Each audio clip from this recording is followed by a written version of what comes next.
రాత్రి 7:30 గంటలకు ఓ హోటల్కు ఓ కూలీ వచ్చాడు. భోజనం ప్లేట్ ఎంత అని ఆయాసంగా అడిగాడు ఆ కూలీ. హోటల్ యజమాని తలపైకెత్తి చూశాడు. ఆ కూలీ బట్టలు మాసిపోయి ఉన్నాయి. పనిచేసి అలిసిపోయినట్లు ఆ కళ్ళు చెబుతున్నాయి. కొత్తగా వచ్చినట్లుంది, ఎక్కడి నుంచి వస్తున్నావు అని వివరాలు అడిగాడు ఆ హోటల్ యజమాని.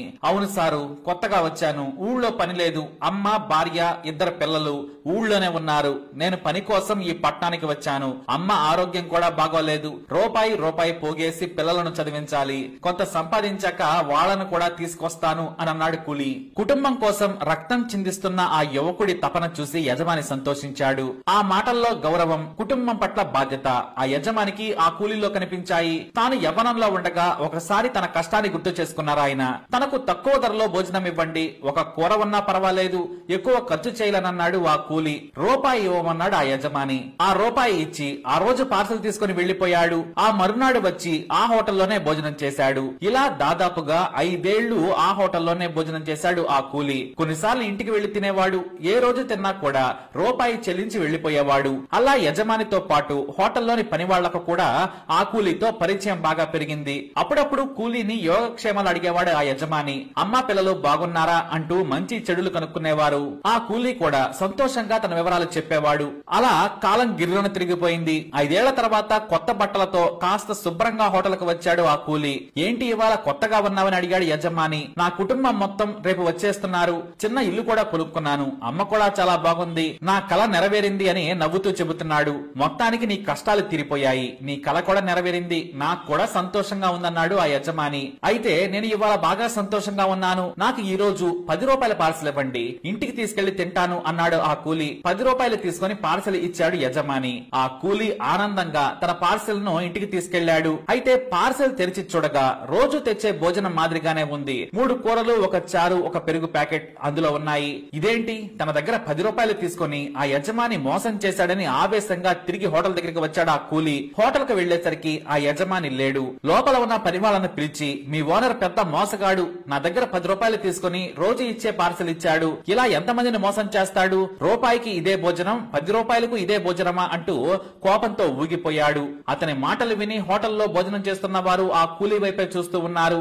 ఇంతలో ఆ హోటల్ ను చూసుకుంటున్న సీనియర్ సర్వర్ ఆ కూలీ దగ్గరకు వచ్చాడు. సరే గాని మీకు ఈ విషయం తెలుసా? అసలు మా హోటల్లో ఖరీదైన భోజనం ఎంత అని అడిగాడు. తెలియదన్నాడు ఆ కూలీ.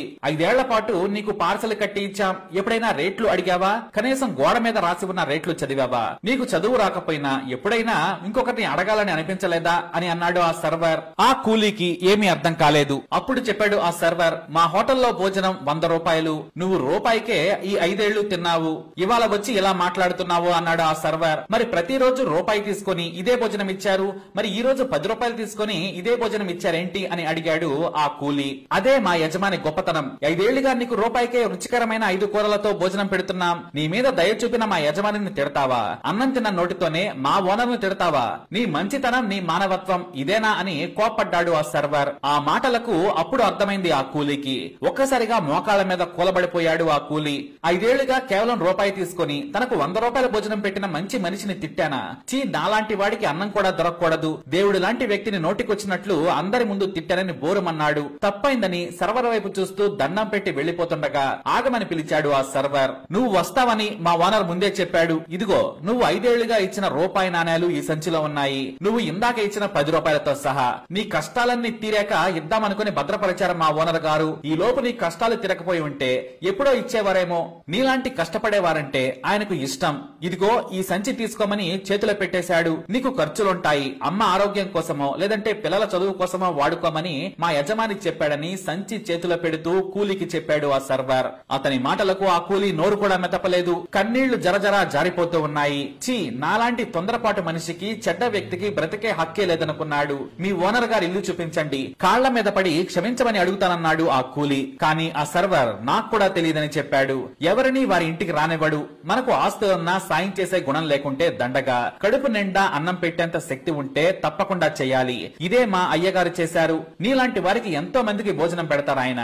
పని చేసే శక్తి ఇచ్చిన దేవుడిని తిట్టుకుంటాం, సాయం చేసిన వాడిని తోలనాడుతుంటాం. ఇలాంటివి మా యజమానికి కొత్త ఏం కాదులే, నువ్వు చల్లగా ఉండు, ఎప్పటిలాగే భోజనం కావాలంటే వచ్చి వెళ్ళు. నీలాంటి కష్టపడే పేదవారికి మా హోటల్లో రూపాయే భోజనం ఖరీదు అన్నాడు ఆ సర్వర్. ఆ మాటలు వింటూ కన్నీళ్లతో హోటల్ వైపు చూసి దండం పెట్టుకుంటూ వెళ్లిపోయాడు ఆ కూలీ. మరి ఈ స్టోరీపై మీ అభిప్రాయాన్ని కమెంట్ ద్వారా తెలియజేయండి. వీడియోని లైక్ చేయండి, షేర్ చేయండి, మా ఛానల్ సబ్స్క్రైబ్ చేసుకోండి.